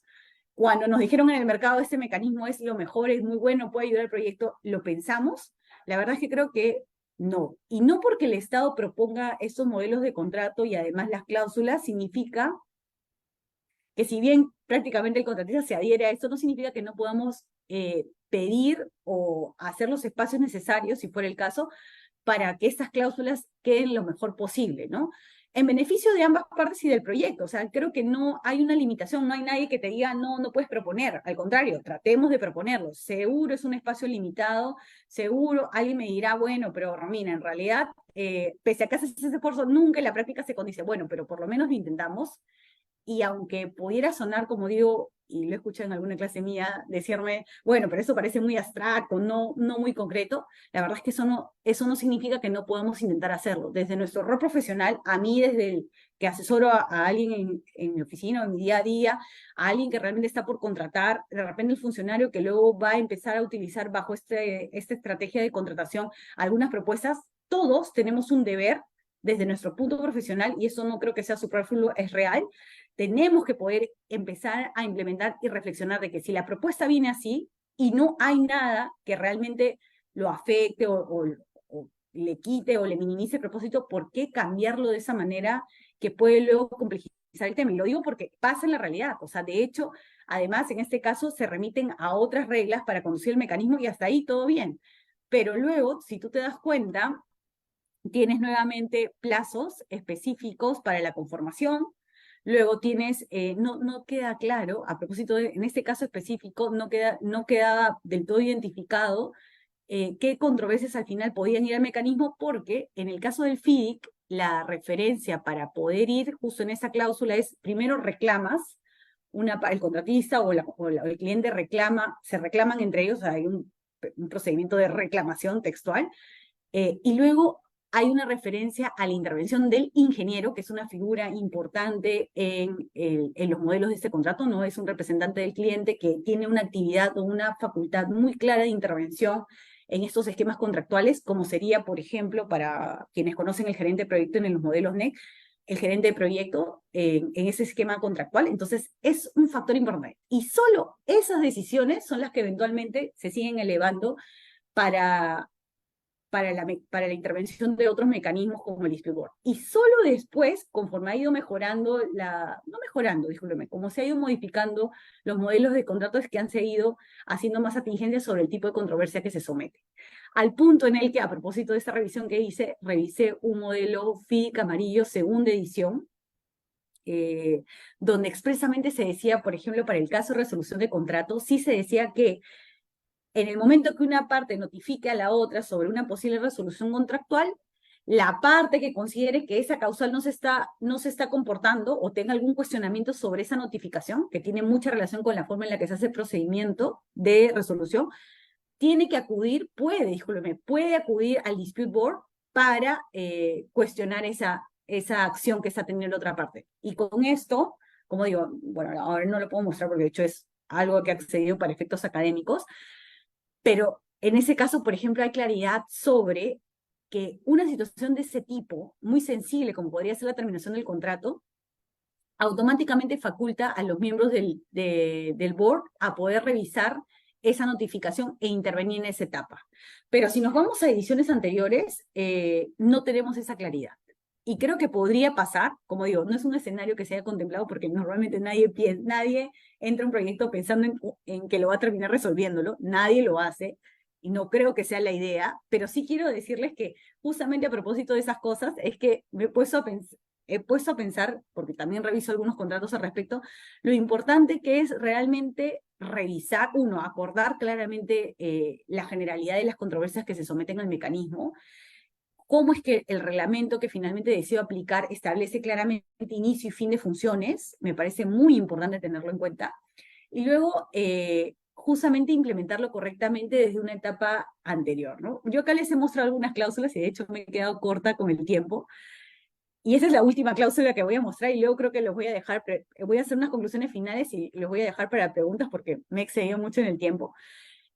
Pero este, por ejemplo, es una propuesta de modelo de cláusula en un contrato de concesión que está, si van y revisan en las publicaciones que hace Proinversión sobre proyectos que podrían ser de interés, esas son cláusulas que han colocado ahora. Y lo que colocan acá, por ejemplo, que a simple vista nada más es también un punto a resaltar, es que estas cláusulas son estos modelos de contrato. Modelos no quiero decir, modelos me refiero no tanto por decir que tienen un estándar ni demás, sino que vienen, o sea, la propuesta o el proyecto de contrato viene publicado ya para el proyecto, ¿no? La entidad, en este caso por inversión, publica los contratos y ya te establece cómo ellos están concibiendo, diseñando, que quieren ejecutar el proyecto, y dentro de ese espacio, además, te ponen nuevamente la cláusula de solución de controversias.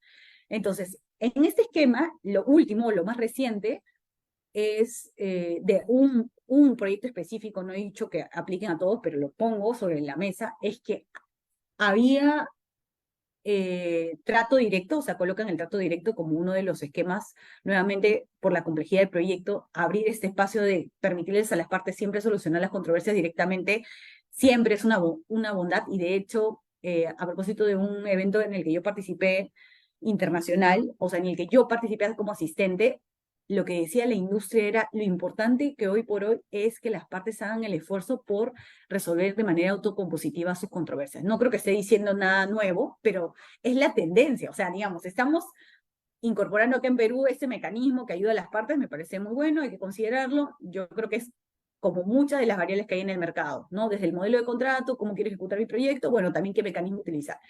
Pero lo cierto es que lo que se percibe a nivel internacional o lo que se comenta es que es mejor seguir trabajando en que sean las propias partes las que resuelvan sus controversias. ¿De qué dependerá? Yo creo que mucho de la relación que tengan las partes comercialmente o la relación que tengan en la industria, etcétera, es un componente muy importante.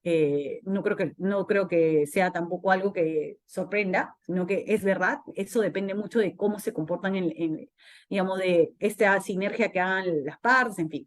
Pero la idea es ir tendiendo a eso. Entonces, en este esquema, por ejemplo, se pone que hay un trato directo. Pero lo curioso es que colocan acá que, por ejemplo, dentro, y lo dice así, ¿no? Sin perjuicio de lo señalado en la presente cláusula, que habla de una serie de mecanismos de solución de controversias, donde incluso está el amigable componedor, también otra figura de nuestra industria, se establece que puede ser mientras esté dando, que la Junta de Resolución de Disputas puede estar conformada durante el periodo de trato directo.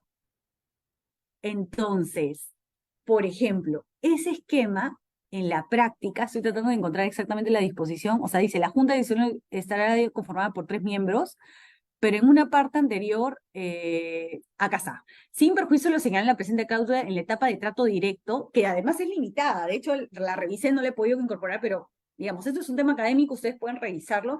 Yo sugeriría que siempre estemos en contacto y revisemos cómo vienen los modelos de contrato, que eso ayuda mucho a ver qué se propone, ¿no? Te pone en la etapa de trato directo, que además es limitada porque te colocas, si no me equivoco, 45 días o más, tú puedes incorporar una junta de resolución de disputas. Pero miren cómo puede ser esto de cuestionable, como digo, no quiero decir que es malo o bueno, cuando sabemos que una junta de resolución de disputas, por más acelerado que sea el plazo, igual no lo logramos conformar tan rápido, ¿no? Además que en la práctica sabemos que no, las partes no logran, pese a haber pactado, haber tenido reglas claras, no logran ponerse de acuerdo en qué miembros conformar. Uno, porque el mercado está limitado. Dos, porque realmente de repente hay mucho conflicto entre los miembros para poder aceptar, etcétera. Hay muchas variables.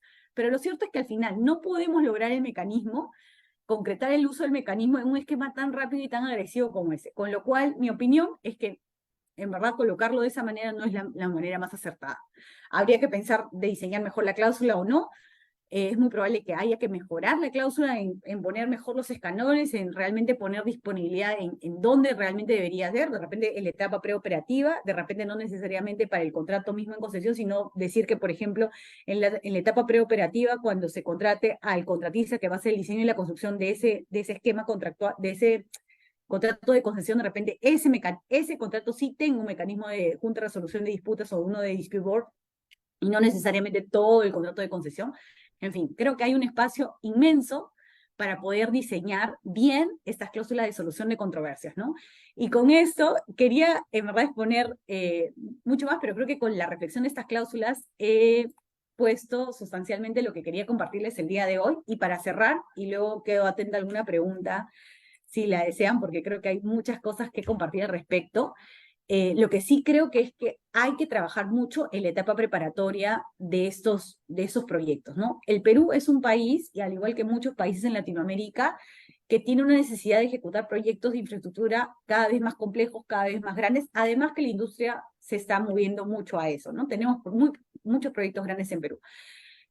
Elegir, y la propuesta del proyecto de ley de la ley de contrataciones con el Estado, incluso el esquema normativo del proyecto especial de inversión pública, te establece en una etapa preparatoria para diseñar, para elegir el sistema de entrega del proyecto, el tipo de contrato y demás, te establece un periodo de reflexión, de diseñar estrategia y demás.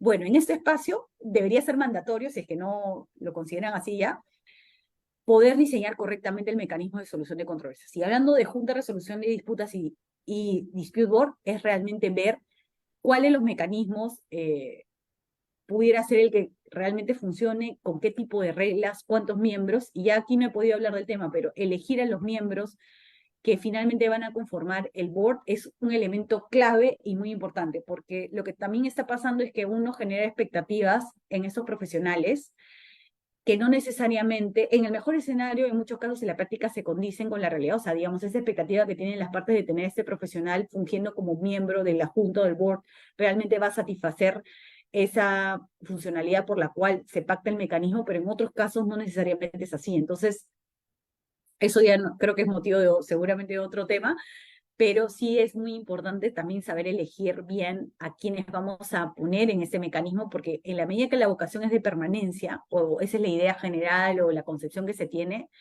hay que trabajar mucho en elegirlos. Y no necesariamente en este plazo de 4 o 8 meses que vemos, estamos logrando tener ese tipo de resultado bueno, ¿no? Sino que creo que hay que hacer un trabajo previo muy importante cuando las partes decidimos que eso vamos a utilizar en la ejecución de nuestro proyecto, ¿no? Y creo que ahí ya, Milcar, porque ha sido el tiempo importante, dejaría la idea. Creo que hay muchas cosas que hablar definitivamente sobre estos temas. Mm. No, te agradezco, Romina, el tiempo que te has tomado para poder explicar. Ciertamente es una dinámica en la evolución y tú has tomado el pulso de ello. Creo que es muy relevante para no solamente desde la perspectiva académica, sino también los profesionales en el terreno que están operando esto, ¿no? Así como la reflexión que me genera es, así como hay malos expedientes técnicos, también hay malas redacciones de cláusulas, resolución de controversias, ¿no? Y veo que en realidad, no sé, pues querían preparar un ceviche, pero al final de cuentas le metieron ingredientes del lomo saltado, y es algo que ni es ni uno ni el otro, es algo súper raro, que probablemente va a generar más problemas que soluciones en un futuro. Bueno, como señaló Romina, las personas que deseen pueden hacer preguntas sobre el tema. Si alguien, por favor, puede activar su micrófono. De ser el caso, suplicamos que las preguntas sean breves y acotadas para que, bueno, la expositora tenga el tiempo de poder responderlas. Entonces, les doy brevemente unos pequeños minutos para poder hacer ello. Si desean, pueden activar su micrófono y hacer la consulta. Em, em, yo quería hacerte una pequeña, mientras esto ocurre, de ser el caso, Romina, una pequeña pregunta a título muy personal, ¿no? No, simplemente es una reflexión que me genera. Eh, ¿Por qué crees que lo hacen, no? O sea, ¿por qué, aunque ya existe, tú señales el formato y el formato ya da un procedimiento, y a pesar de ello intentan reinventar la rueda sobre la marcha?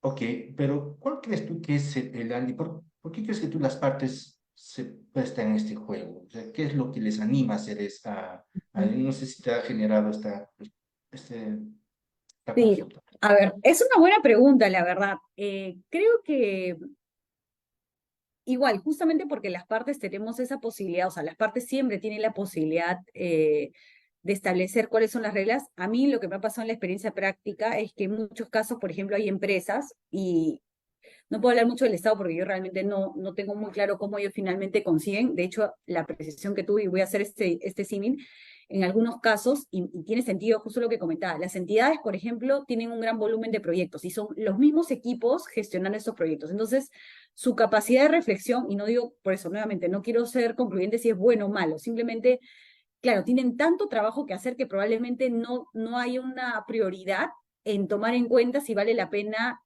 pactar o hacer menores atingencias a una cláusula de solución de controversias, ¿no? Y además porque normalmente replican experiencias anteriores, ¿no? Creo yo, un punto de reflexión. Y eso es por, como te digo, tienen un gran volumen de proyectos, entonces simplemente si funcionó en uno, puede funcionar en el otro y no hay mucha reflexión. Eh, Eso sería un punto. Pero en el caso del privado, en muchos casos pasa porque además están acostumbrados a que esa es la forma en la, o sea, digamos, el mecanismo de solución de controversias es la forma en la que ellos ya concibieron incluso utilizarla, ¿no?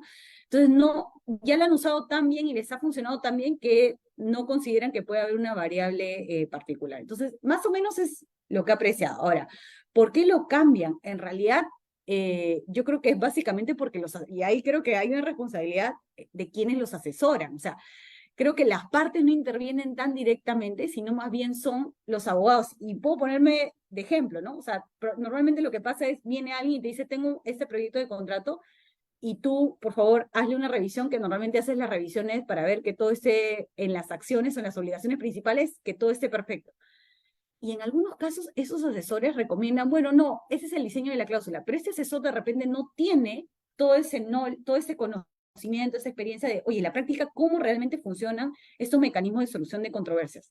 Y entonces y ahí sí creo que en muchos casos, de repente, sobre la base de experiencia de gabinete, de documentos, de solo revisar, dices, bueno, esto puede funcionar así, pero no necesariamente o sea, no necesariamente es real. Pero si tienes un abogado, y ahí creo que es importante mucho conocimiento de la industria. Yo puedo decir que al inicio de mi experiencia profesional, mi formación profesional, mi aprecio por la industria no era el que tengo ahora, ¿no? Y mi conocimiento sobre la industria no era el que tengo ahora. Pero ahora que veo más o menos las tendencias de cómo viene el país, he tenido felizmente experiencia práctica en ver cómo se han comportado estas cláusulas, es que puedo apreciar que cuando me pongan sobre la mesa o sobre el escritorio o en una computadora un documento que proponga esta cláusula, ¿no? Porque te van a decir, oye, esta cláusula te parece bien, esta cláusula es la adecuada, probablemente uno reflexione y diga, no, acá creo que hay que corregir estos temas, podemos proponer esta siguiente mejora y demás. Entonces, creo yo que es simplemente porque se replica de algún esquema, o sea, se replica de algún esquema anterior, no necesariamente se reflexiona, y además tienes a alguien que está revisando de repente el modelo de contrato que no ha tenido la intervención o la participación de alguien que lo ha ejecutado. Yo creo que la intervención de quien ejecutó un proyecto para un mecanismo una cláusula de mecanismo de solución de controversia, y eso ahorita lo estoy, digamos, respondiendo a propósito de tu pregunta, porque la verdad es que antes no me han preguntado algo así, yo tampoco he tenido la oportunidad de reflexionar, pero creo que pasa por eso. Una cláusula de solución de controversias normalmente la revisa probablemente solo un abogado, y está bien, o sea, normalmente la naturaleza del abogado es que revise cómo queda en un documento contractual estos temas, pero creo que tenemos que haber más, tiene que haber más apertura y ver realmente en la ejecución, sobre todo en un mecanismo como Junta de Resolución de Disputas y Dispute Board, ¿ah? Que tiene una concepción diferente. No estamos hablando de un mecanismo que va después de la ejecución del proyecto, como podría ser un arbitraje, sino estamos hablando de un mecanismo que va de manera contemporánea, un mecanismo que funciona con otro tipo de facultades, de funcionalidad, otro propósito. Sobre ese caso particular, yo creo que sí amerita mucho tener una sensibilización con la gente del proyecto. Y me hablo en ambos casos, o sea, también me refiero a la entidad contratante, que en algún momento yo tuve una experiencia de cómo al final se condujo el dispute board o la JRE en su esquema, ¿no? Probablemente tenga una precisión y diga, bueno, sí, fácticamente este reglamento no me parece el adecuado, no me parece que sean 3 miembros, sino que sea uno. O sea, creo que hay un momento en el que tenemos que empezar a decir que no hay que replicar cláusulas porque sí, hay que involucrar más también a la gente que gestiona el proyecto, no para que redacte de repente el documento, pero para que sí te diga, mira, creo que eso no funcionó y eso sí funcionó, ¿no? De repente no baste, o sea, ni siquiera sea necesario mejor redactar o modificar la cláusula, sino, por ejemplo, basta con remitirte correctamente a un reglamento, basta con que el contrato que regula la relación con el miembro del board tampoco incorpore temporalidades de cómo funciona, si funciona en tal etapa de manera activa, en otra etapa de manera más pausada, o sea, digamos, ad hoc o permanente. O sea, creo que hay un trabajo importante de no modificar más allá de las cuentas y regular. No sé si es una práctica de nuestra industria nacional solamente o de incluso de abogados, porque acá sí tengo que decir que quien más interviene en la redacción de un contrato, sinceramente, son abogados, y en Perú es más el abogado. Entonces, creo que los abogados también tenemos que tener ese cuidado, ¿no? Esa precaución de no excedernos en también en nuestras facultades, ¿no? No en nuestras facultades, en nuestro ejercicio, ¿no? Pero haber respondido a tu pregunta, pero creo que hay muchos factores, pero sobre todo creo que yo pasa porque necesitamos más experiencia de lo que en la práctica eh, pasa para no sobreregular, sobre todo para no sobreregular estos temas, ¿no? Más que incorporar, porque la tendencia es incorporar, me pasó esto acá, entonces lo voy a regular nuevamente. Me pasó esto acá y sigo haciendo crecer este contrato y sigo cuidando detalles. No, creo que más bien la tendencia debería ser, y eso es completamente personal, es mejor no regular tanto. Regular lo justo y necesario. Y para eso tenemos propuestas de modelos que de algún modo ya se han implementado en la práctica. Y si te dicen que eso es lo suficiente, debería funcionar bien, ¿no? No hay una única fórmula, la verdad. Una antigua frase que dice que no hay que reparar lo que no está roto, ¿no? Entonces, resumo ello lo que estás diciendo. Bueno, obviamente hay mucho para conversarlo, Romina, pero el doy uso de la palabra también a los participantes quienes han hecho unas consultas. Romina, si tú lo deseas, lo puedo leer directamente y responder un poco qué reflexiones te dan, ¿no? Entonces tenemos una pregunta de Brainer Katari, que te pregunta, ¿la JRD puede emitir medidas cautelares? Y la segunda consulta es, ¿cuál es el mecanismo legal para exigir cumplimiento de las decisiones de la JRD? Ya, a ver, en el caso de la Junta de Resolución de Disputas, en realidad lo que tiene son medidas preventivas, de hecho en ambos casos, ¿no? Las medidas son preventivas y no hay que conseguir, o mi apreciación conceptual también es, las medidas cautelares están definidas y tienen ciertos requisitos a nivel judicial y de hecho de arbitraje, ¿no? En esos casos está claramente definido en qué consiste, cuál es su objetivo, cuáles son los requisitos incluso para que se otorguen, y ese tipo de regulación no hay ni corresponde a lo que es una junta de resolución de disputas o un dispute board. Lo que tienes en esos casos es una clara indicación de que tienes medidas provisionales, que son medidas temporales que se adoptan en el marco del mecanismo precisamente para, de algún modo, coadyuvar a que aquello que está todavía siendo motivo de decisión por los miembros del board de la Junta puedan tener eficacia o ser, sí, tener eficacia cuando se emitan, ¿no? Entonces puedes adoptar medidas temporales, ¿no? Provisionales, que tienen la vocación sobre todo de mantener, sí diría yo, en eso se replicaría un statu quo o una situación, digamos, controlada hasta que puedas resolver la controversia y tengas claridad sobre qué decisión vas a implementar o qué solución se va a implementar en el proyecto, ¿no? Ahora, normalmente en la práctica estas medidas provisionales, por eso yo y creo que es importante utilizar lo que dice en la directiva del OCE dice provisionales, y también y si bien en el reglamento dice C, que es el otro reglamento que se usa, habla de cautelares, en la traducción en realidad es provisional, ¿no? Es esta vocación de temporalidad y no tiene en ningún caso ninguno de los requisitos que normalmente sí tiene, que legalmente tienen que cumplir una medida cautelar para que sea otorgada. Y volviendo al punto final, solo para concluir, normalmente estas medidas provisionales están orientadas mucho a lo que el propio contrato permite en uno u otro caso implementar, ¿no?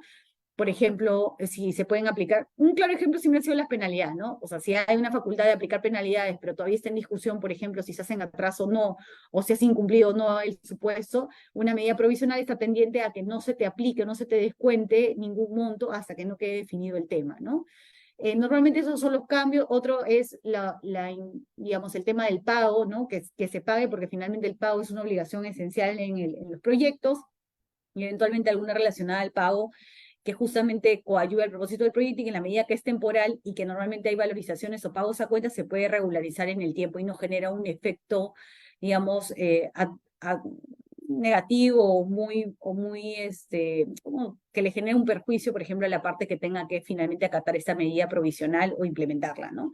Básicamente eso, pero yo sugeriría que si la pregunta va orientada a decir si hay que cumplir los mismos requisitos que una medida cautelar a nivel de JRD o Dispute Board para que se nos otorgue la medida, yo no comparto ese parecer, creo que no tiene que ser así, la naturaleza es completamente diferente y no deberíamos tender a implementar esos requisitos en ese esquema, ¿no? Siempre es bueno, obviamente, que tenga un sustento el pedido que se está haciendo y conexidad con el proyecto y demás cosas, pero no al nivel en el cual, por ejemplo, tengan que exigirnos o se pueda pensar, creo yo, y ahí eso a título personal nuevamente, una contracautela o algo así que sí, por ejemplo, funge en el caso de una medida cautelar, ¿no? O cosas de ese tipo.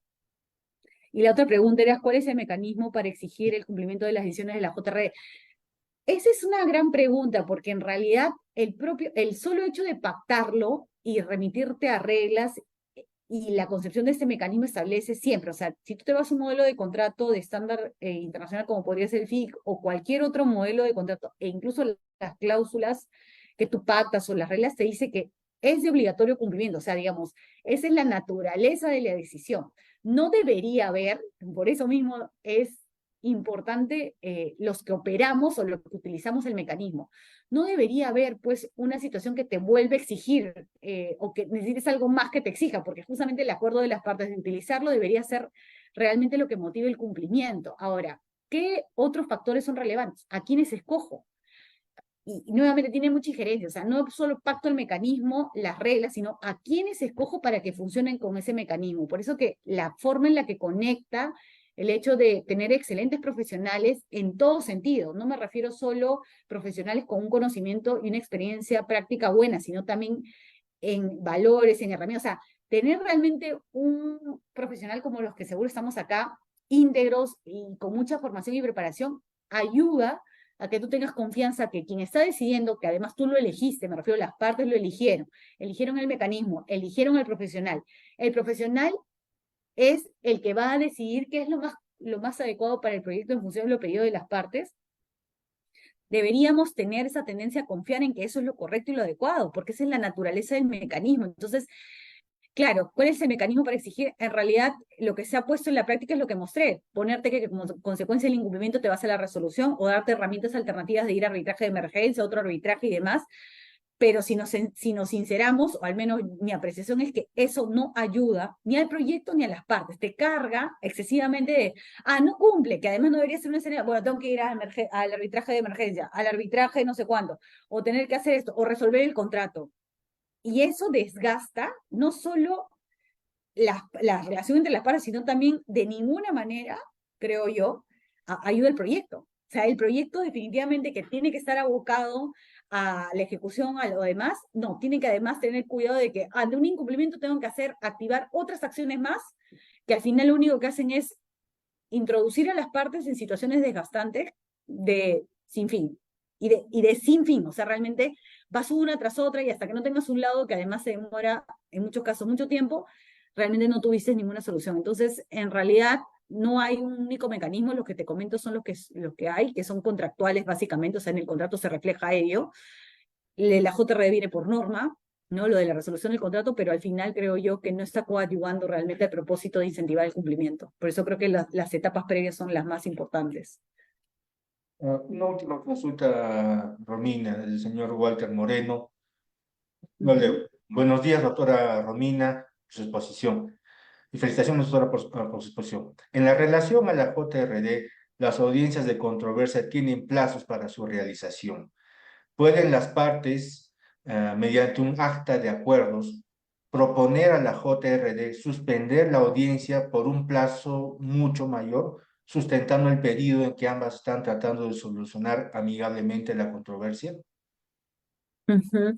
A ver, creo que el mecanismo, o si la pregunta va orientada a decir, cuando tienes un mecanismo o el contrato prevé la posibilidad de que las partes siempre puedan resolver digamos, no es necesario decirlo, pero tenemos dos tipos de contratos. Unos contratos donde expresamente se regula la posibilidad de que las partes tengan esos espacios que tú comentas de acuerdos amistosos, de trato directo y demás, para resolver las controversias. O sea, expresamente lo regulan y las partes están facultadas a ello. Pero no necesariamente necesitas un contrato que diga eso para hacer este ejercicio de resolver de manera autocompositiva la solución, la controversia. Ahora, siempre es posible eso en todos los escenarios, en el de junta de resolución de disputas, en el de arbitraje y demás. Lo que hay que tener cuidado ahí es las consecuencias que ello tiene, ¿no? Por ejemplo, en los casos de arbitraje, los reglamentos, por ejemplo, te dicen que si hubiera un acuerdo, eventualmente eso puede luego incluso ser recogido en un lado, por darte un ejemplo, ¿no? En el caso de la junta de resolución de disputas no te limita ni te dice nada al respecto, pero siempre es posible. Ahora, eso es siempre las facultades de las partes y es posible. Lo que yo sí sugeriría, y es posible también la propuesta que tú comentas, ¿no? De poder detener el procedimiento, porque otra vez las reglas que normalmente las partes pactas tienen algunas disposiciones flexibles en las cuales o le dan la facultad a los miembros de la Junta de Resolución de Disputas a implementar reglas complementarias que coadyuven a esos propósitos, o normalmente también se reconoce el acuerdo de las partes de poder implementar algún pedido en particular. Y mientras sea en conjunto, no veo ningún inconveniente. No necesitas realmente creo que hay disposiciones reglamentarias, me refiero del reglamento que conduce el mecanismo que te permite propiciar esos espacios, no solo por iniciativa de las partes, sino también por los miembros de la Junta o del board. Entonces, creo que hay esa flexibilidad. Ahora, sí es cierto que este esquema también parte mucho de realmente la iniciativa de las partes de querer solucionar el tema, porque lo que ha pasado, y te lo digo porque es un ejemplo práctico, que a veces tú generas estos espacios, pero luego al final alguna de las partes no está de acuerdo. Al final, me refiero con el resultado final, alguna de las partes no está de acuerdo. ¿Qué pasa, por ejemplo, si tú no llegas a un acuerdo amistoso o no logras componer la controversia y tienes a una de las partes, y no eres, por ejemplo, tú la parte que se beneficia con esta situación, sino al final, o la parte que se perjudica, sino la otra. Lo que pasa es que al final esta otra parte normalmente luego quiere cuestionar el procedimiento, ¿no? O sea, dice, no, bueno, entonces el procedimiento no se llevó bien. Y yo lo que te estoy diciendo es un ejemplo real, ¿ah? No debería pasar, pero pasa. Entonces, con eso que te quiero decir, que la parte que al final de repente no llegaron a un consenso y la parte que de algún modo se vio afectada con esta situación o con esta demora, luego dice, no, la verdad es que el procedimiento entonces, como no se ha ceñido estrictamente a lo que dicen las reglas, entonces tiene cierto vicio y demás. Yo he visto sustentar o alegar eso, lo cual no comparto, porque justamente las partes están confiando en que se están generando estos espacios. Entonces, a tu pregunta, las reglas te lo permiten. Dos, lo que yo sí diría es que hay que registrarlo de la mejor manera, ¿no? O sea, registrarlo como tú dices, el ejemplo que pones del acta de acuerdos, creo que es un buen ejemplo para registrar que las partes están de acuerdo con desviarse de la regla general del procedimiento, que es uno muy célere y taxativo, o sea, muy expreso. Pero ¿por qué? No por un tema de desconfianza, sino para justamente darle fortaleza a que las actuaciones se están dando de esa manera o se están desviando o no se están comportando como la regla general, porque las propias partes han acordado que eso sea así. Aún así, te soy sincera, diría que tratemos en la medida de lo posible que estos espacios de generar cambios en el procedimiento sean muy excepcionales. No debe ser la regla, porque la regla debe ser lo que las partes han pactado nuevamente en el contrato para la conducción de su mecanismo. Siempre hay esta libertad y es bueno considerarla, pero tienen que ser espacios muy excepcionales y no la regla general. Porque lo que está pasando también es que luego, cuando se vuelve este caso excepcional a la regla general, es que los plazos que deberían ser cortos, porque el propósito es solucionar un tema para el proyecto, luego terminan siendo pues plazos que no se controlan. Yo he tenido ejemplos de, o sea, lo que les estoy hablando y les comento es sobre la base de mi experiencia aplicando los mecanismos. No estoy hablando de algo conceptual, estoy tratando de conectar lo conceptual con lo práctico, pero lo que ha pasado es que cuando las partes en este interín y también con el liderazgo de la JRD o del Dispute Board, luego comienzan a alargar plazos innecesariamente y se pierde nuevamente el propósito del mecanismo. Y esto no debe pasar porque por eso, una vez más, lo hemos pactado. Entonces, los supuestos que tú mencionas, válidos, es bueno tener espacios de que las partes utilicen algunas herramientas para solucionar sus problemas directamente, pero incluso los propios reglamentos de Junta de Resolución de Disputas o de Dispute Board te los permiten, o sea, te permite que en las reuniones y demás a generar estos ejercicios tratemos de usar lo que la propia regla del mecanismo te permite. Puedes hacer lo que tú comentas y está bien generar registro en el ámbito, pero que no sea tu regla general. O sea, que amerite realmente en un caso específico apartarte de esas reglas para poder hacer el espacio, pero que no sea lo que siempre hagas, ¿no? O sea, que no siempre que interesa una controversia, luego digas, no, quiero un acuerdo vistoso, entonces siempre voy a hacer este espacio, no sería mi recomendación. Igual, obviamente, eso depende mucho de las partes, de la voluntad y demás, pero yo sugeriría que no sea la recomendación, ¿no? Sumado a que todo está relacionado, ¿no? El pago de los miembros del board también está relacionado con la temporalidad y demás. O sea, hay muchos aspectos que hacen que esa no deba ser la regla general. Perfecto, perfecto. Muchísimas gracias, doctora Romina, y fuerte y claro el mensaje, la excepción no debe convertirse en la regla. Bueno, muchísimas gracias, estimados señoras y señores participantes. Obviamente un agradecimiento especial a usted, doctora Romina, por habernos ilustrado el día de hoy sobre la temática. Espero que tengamos en un corto plazo nuevamente otra oportunidad de colaboración con usted.